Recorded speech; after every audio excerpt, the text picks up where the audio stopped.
Take your right hand and let's wave some positive energy all over the world. Just wave your hand. Send all that positive energy. All that magic that we hold.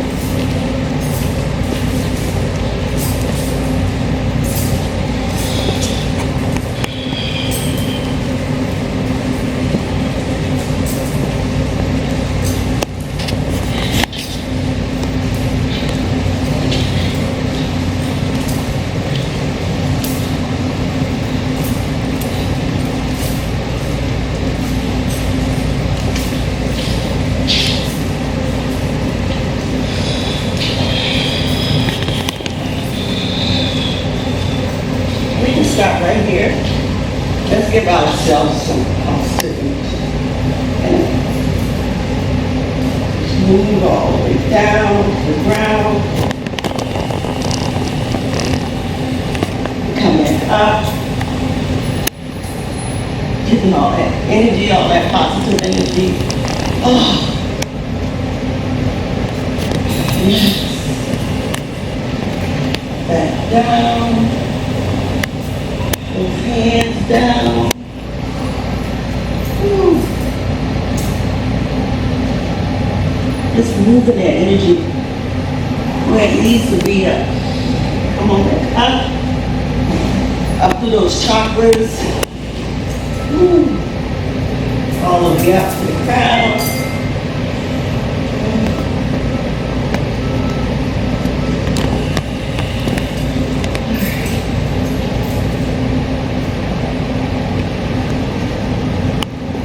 Come back up.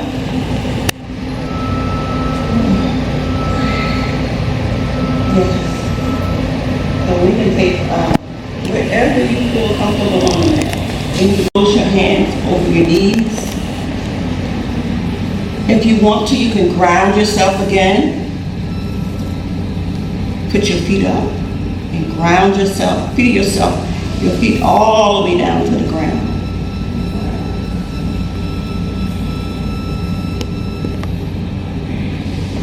That's what you choose to do. And now I want you to open your hands out in front of you and receive the message that the universe has for you.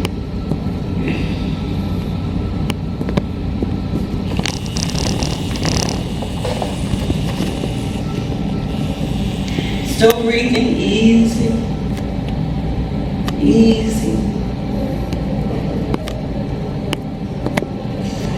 So I want you to put your pointer finger and your thumb together.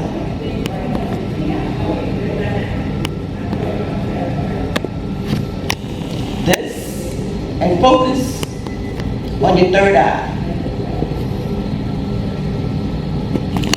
Align your third eye with the universe.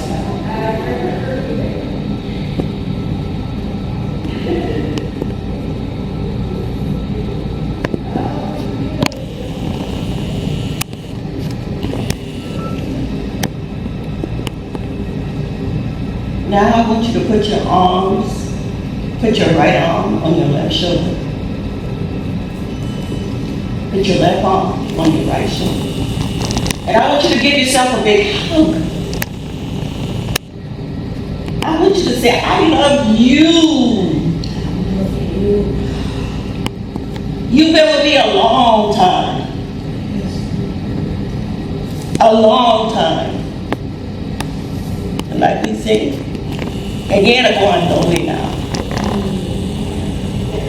Just rock back and forth. You know, sometimes we need to be touched. And sometimes it doesn't have to be somebody else. Just touch yourself and let's love yourself.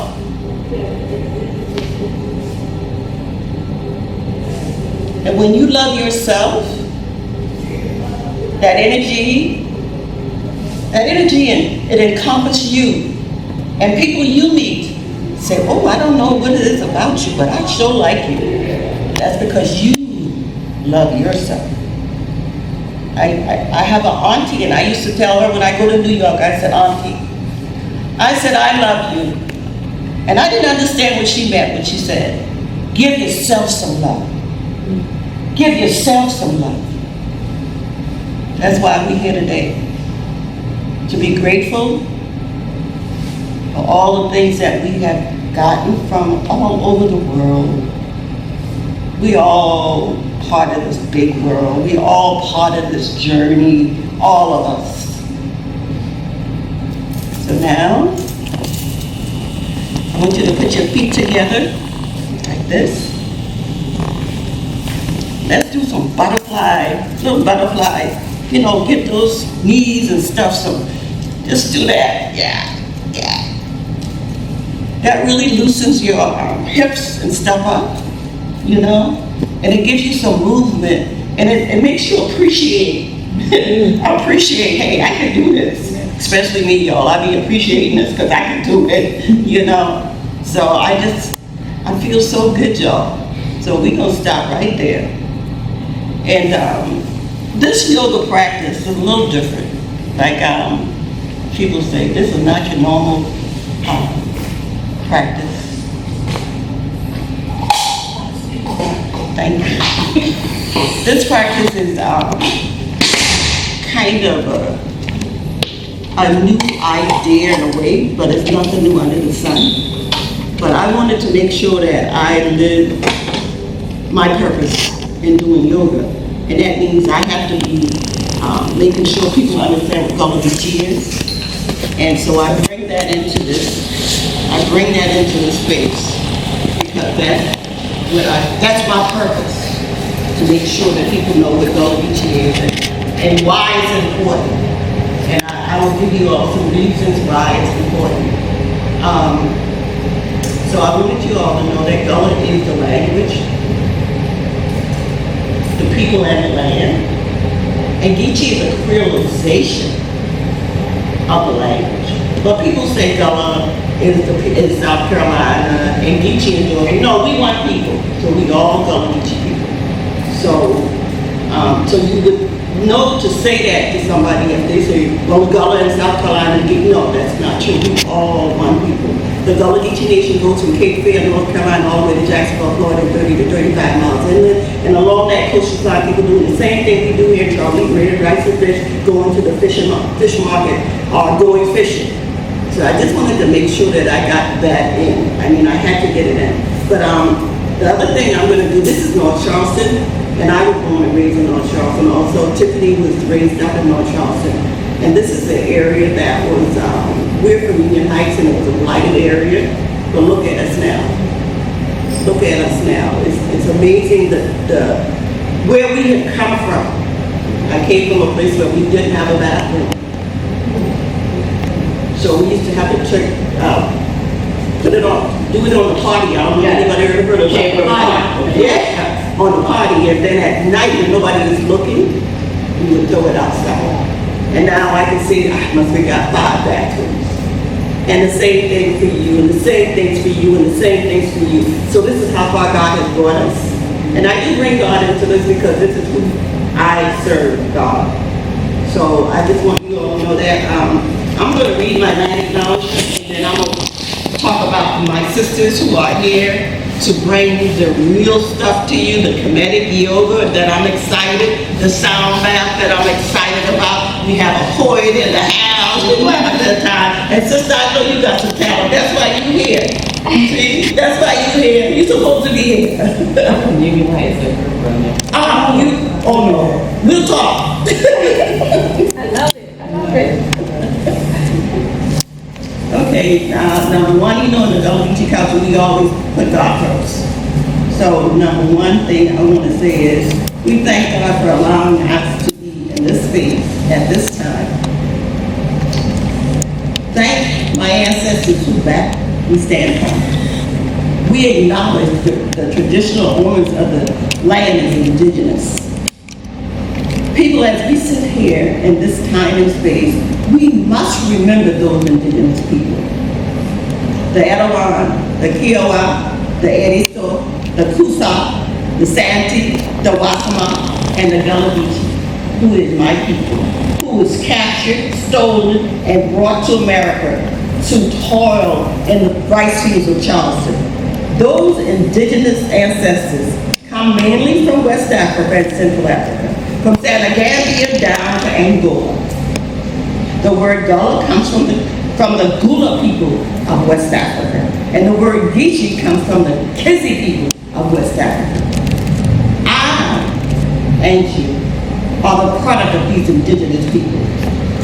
I and you, we are the rice, the cotton, and the indigo. Yes. You're not sure, wonder about what your secret be? You're not rich with the Gullah Geechee. If people take you alive about the one you're gonna be, then crack your teeth. Like you're a So we got to do that. We got to do that.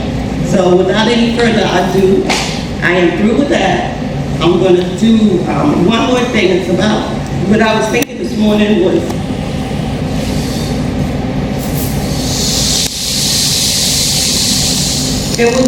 gratitude. You know, I was thinking about that. I said, oh my God. You know how you ever met somebody and you, maybe a man, and you think they don't love you, but then you think back to all the things he did. Maybe they didn't know how to express themselves. And I'm like, oh, yeah. Mama loved me. Because she didn't have to have me. I said, God, thank you. I said, yeah, my sister loved me. Because she gave me this outfit. She didn't have to give it to me. And then I started thinking about Tiffany. I said, well, yeah, Tiffany loved me too. Because she needs her children to come do what we do. Yeah. I thought about you, sister. I said, yeah, she loved me. She gave me a ticket to go see Sean Kuti in Atlanta. She brought the first guy from Trinidad to come stay with me.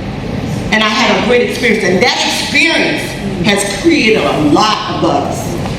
A lot. They didn't give him the credit, but he created a lot of buzz. He even made sure that some of the Gullah Geechee people came to Trinidad to go on the rice fields, where the rice actually came from Charleston and went all the way to Trinidad because they were running away from enslavement. So they didn't want to be here and enslaved. So they went to Canada, too cold. They ended up in Trinidad, and they're still there today. I went and met them. I made it my business. And this sister here opened her door and said, come on, come on. So I know I'm kind of going off the path, but this is how we do. You know, we gotta be grateful for what we know has happened.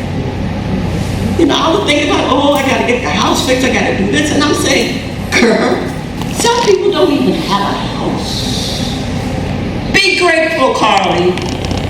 And today I am saying to you all, whatever you're grateful for, be grateful. Be grateful. I can't even get to say this young lady here. Come on. She came to me, and I said, I wanted you to be the artist in residence. The house didn't have no windows, it don't have no inside, and she was like, yes, I'll be your artist in residence. And we started creating from what we had. We were grateful, and I'm grateful for her because she started poetry on the porch. She started doing that. We started doing the poetry on the porch. Sister Brenda had, what's the sister's name, Dada? Oh, Bird's Eye? Yeah, Bird's Eye. Come all the way. She was all the way from Jamaica. And she came and did her preview on the porch. A porch, it was just a porch, y'all. Didn't have anything else. But I said to myself, I'm going to get on this porch and I'm going to sweep it till somebody say, what you doing? And the person that came was actually Georgia. And then I called on Tiffany and I said, Tiffany, we don't want people to knock the house down. So what we need to do, we need to put some artwork on it.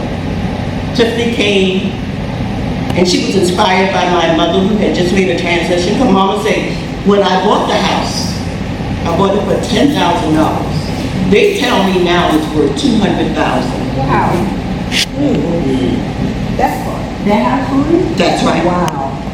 As in the land. The land. The land. Because everything around it is like 400,000. The house over here already built. Wow. So y'all, Wow. get that land. Because see, when the hype first started with the land, and the land was $15,000 the house, everybody, I don't want to go back to the hype. See, I don't want to, but God told me, I went to my mother, go to your wise ones in your family. I went to my mom and said, Mom, the house around the corner is on sale for $10,000. I said, you think I should get it? I said, but it's all broken down. There's nothing inside. Mama said, go get them, gal. She said, go get them, gal. And when you get them, I want you to go out there, and I won't be at the door. Because I want to collect the money when the people come in the door. So now Tiffany did her mural, and Mama had already made a transition. Tiffany did her mural, and Mama is on the door, baby. Mama is on the door. And then there's a girl named Keontae. I said, Keontae. I saw Keontae on a doggone video, and she was doing such a great job. I called her up. I said, look here, you doing all these interviews. Why don't you come interview this house on Alexander Street? She said, oh, yes, I'll come. And she came, and she did the mural on the other side. So now, I'm grateful, y'all. And Sister, I know you're grateful. We talked about that earlier. And Sister, I know you're grateful. Coming from the height, we grateful, right? So, and Brenda been with me since, ever since she's been here, when I found out who she was and what she could do, I didn't let her go. She was there when we had our first TV show.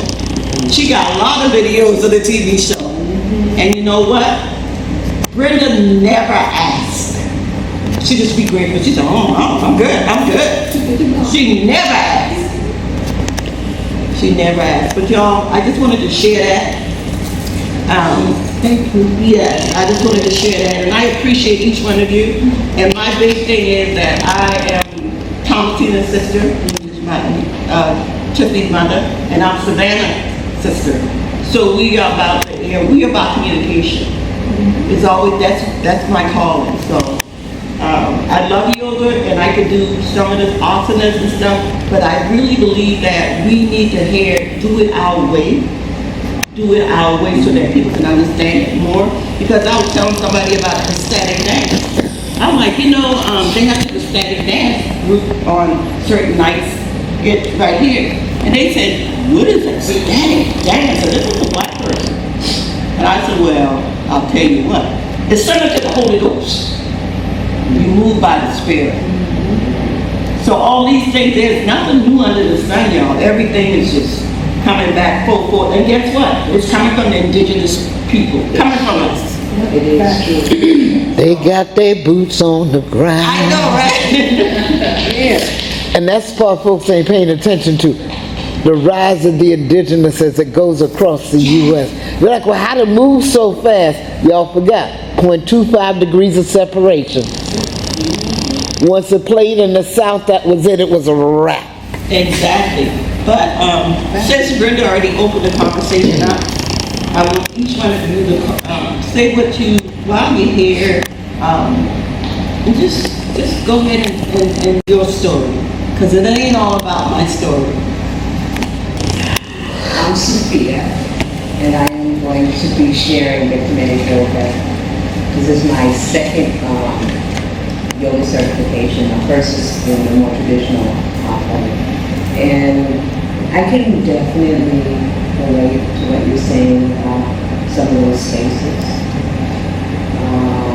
And I'm grateful to be able to share and create a space of our own.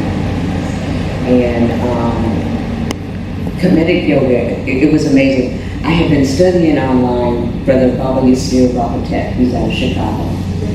And he and his, I guess you could say, co-founder, Asar Hafi, they had gone to Egypt. They saw the images on the walls of the temples, the pyramids. And in the 70s, they began to share some of these techniques. I'm born and raised in California, and in '92 I went to an African women's conference, and I met Asar Hafi, his teacher. And so I bought this VHS cassette. Back then, that's what we were rolling with, and it was KEMETIC Yoga. And so I still have that cassette somewhere, decades later. But in 2016, I was able to go to Kemet with Baba Yasir. And so we did KEMETIC Yoga on the Nile, we did it inside the Great Pyramid, and I never really had the money to complete my certification, but it was a 10-day trip and I just got it soaked up as much as I could. So over time, fast forward, for about the last year and a half, I was studying on the Zoom, and the graduation was in Bahia, Brazil. I was the only one from America, and there were 30 comrades in Brazil.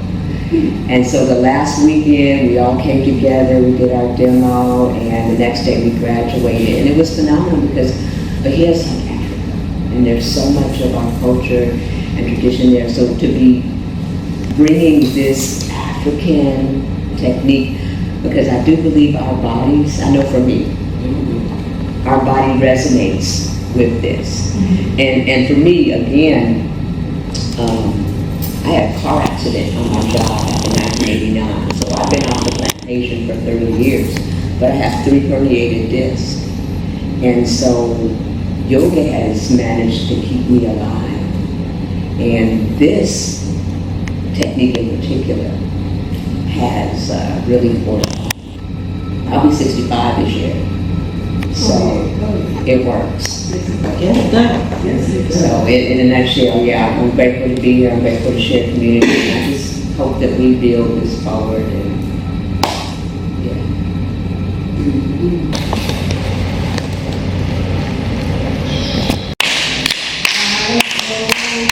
yeah.